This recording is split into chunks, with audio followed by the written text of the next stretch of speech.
وەزارەتی بازرگانی و پیشەسازی و ژووری بازرگانی هەرێمی کوردستان دڵنیایی دەدەنە هاوڵاتیان قەیرانی خۆراک دروست نابێت و تا 4 مانگی تر خۆراک لە کۆگاکان هەیە و سنوورەکانیش بەڕووی بازرگانیەوە کراون.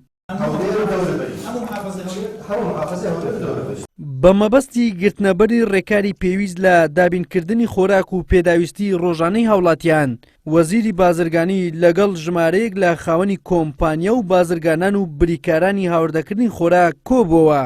لە کۆنگرەیەکی ڕۆژنامەوانیشدا وەزیری بازرگانی ڕایگەیاند دڵنیایی دەدەنە هاوڵاتیانی هەرێمی کوردستان هیچ قەیرانێکی خۆراک لە هەرێمی کوردستان نییە و هیچ قەیرانێکی ژغو نادات لەبەر ئەوەی چەندین سەرچاوی خۆراکمان هەیە، لەوانە کارگەی ناوخۆیی لە کوردستان و کارگەکانی عێراق. بەدڵنیاییەوە پێتان دەڵێم بەلای کەمی هەتا 4 مانگی داهاتوو هیچ پێویستمان بە خۆراکێک نەبێ، لەگەڵ ئەوەش کە بە بەردەوام لە حدودەکان دێ. ئێستا زیاتر لە 1500 کۆنتێنەر لە بەندەر عەباسەوەیە و بەردەوام دێت، دوێنێ 200 کۆنتێنەر هاتیە پێرێ 180 هاتیە، ئێستاش بەردەوامە هەردێت. لە سنووری ئیبراهیم خەلیلیش هەر بەو شێوەیە بەردەوامە ئەو مەوادە غیزائیانە دێن ڕاناوەستێ وە بازرگانانی ئێمەش لە دەرەوەش لە بابرێن ئەو بۆ بەندەری قەسریش و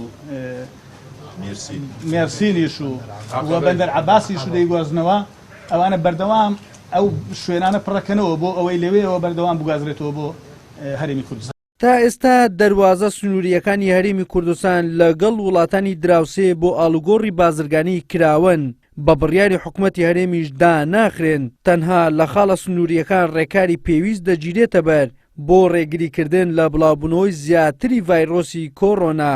سنوورەکانیش کراینەوە، ماتوڵی زراعەتی تەندروستی دەکرێەوە، زراعەتی وسولی دەکرێتن بەردەوام دێت. دێتە ناوەرێمی کوردستان، ینی لەو ڕێگای ئێرانەوە دێ، لە وڵاتی تورکیاوە دێ، لە وڵاتی ئوردنەوە دێ، لە وڵاتی بڵێن کەنداوەوە دێ بەڕێی قەسر و بەسرات.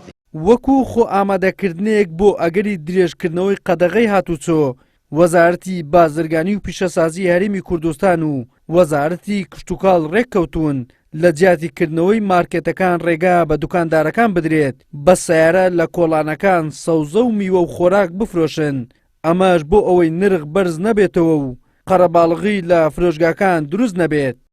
وەلی سەلیم، کەناڵی ئاسمانی پێم، هەولێر.